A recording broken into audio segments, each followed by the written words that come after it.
Hello and welcome to Prudent Media News. Now a look at the headlines. Prudent accesses IDC documents. 15,000 square meters plot in the name of Mrs. Babu Kavlekar remain unutilized for 3.5 years. IDC under Kavlekar allowed transfer order of the plot within 5 days. Did not act against Kavlekar for non-utilization. Election notification by mid-Jan. CEC meets Goan political party representatives in Delhi. Election expenditure campaigning norms top the agenda.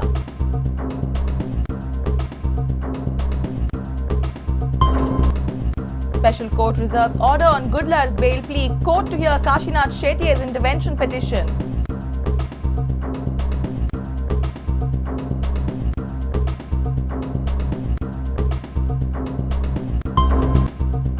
Justice Shah says no fixed time frame to submit report. Panel revisits some minds.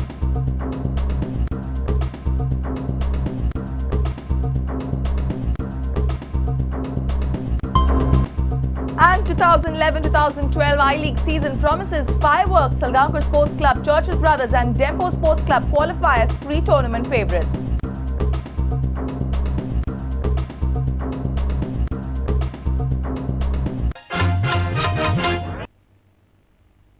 And now the news in detail. Prudent has got access to documents exposing Babu Kavlekar's favoritism while allotting IDC plots.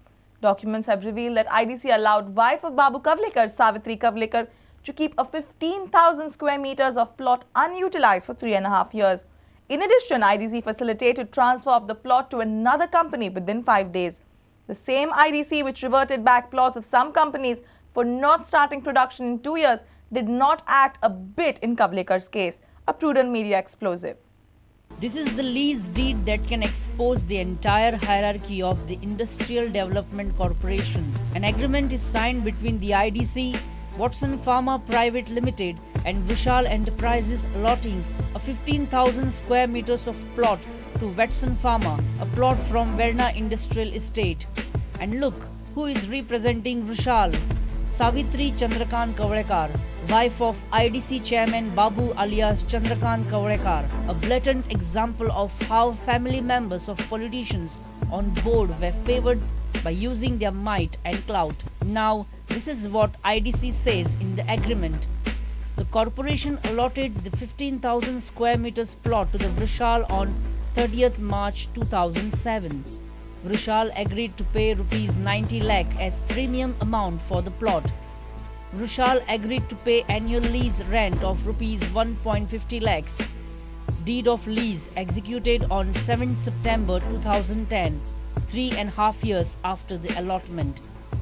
But interestingly, within couple of months of signing the deed, Vrishal Enterprises, represented by Savitri Kavlekar and 2 others, decided to transfer the plot to Watson Pharma and made an application to the IDC. They sought the permission to transfer it on 18th November 2010. Coincidentally, Watson Pharma also applied to the IDC on the same day for allotment of the plot.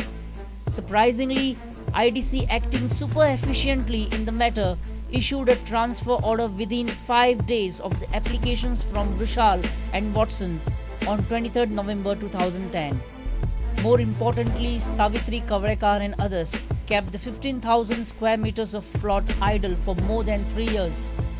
They started construction of a small shed at measuring 100 square meters on the plot, but never completed it.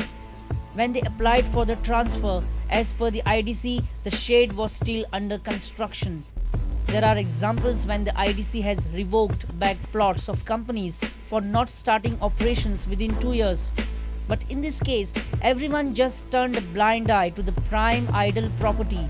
That is where Babu Kavlekar, the chairman of IDC and husband of Savitri, needs to answer.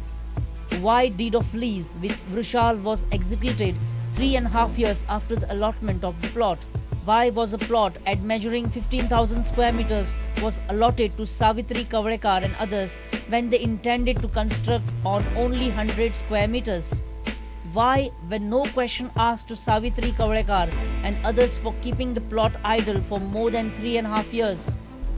Why was the prime idle property not reverted back to the IDC when the corporation has done so in number of previous cases?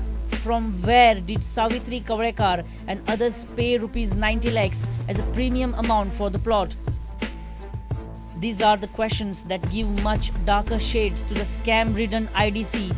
Sources say that this is just one example among many, where favoritism was done, properties were kept idle, and genuine entrepreneurs were denied much needed assistance. It definitely caused huge loss to the exchequer.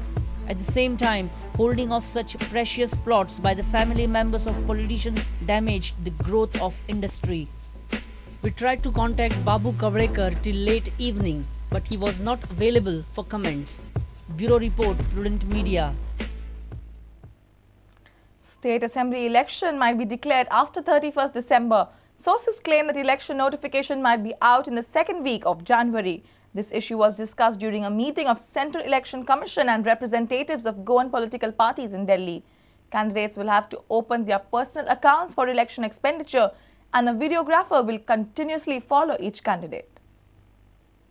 Central Election Commission and representatives of Goan political parties held a day-long meeting at Delhi on Monday.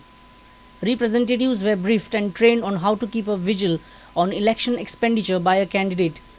Sources claim that election might happen in the last week of February.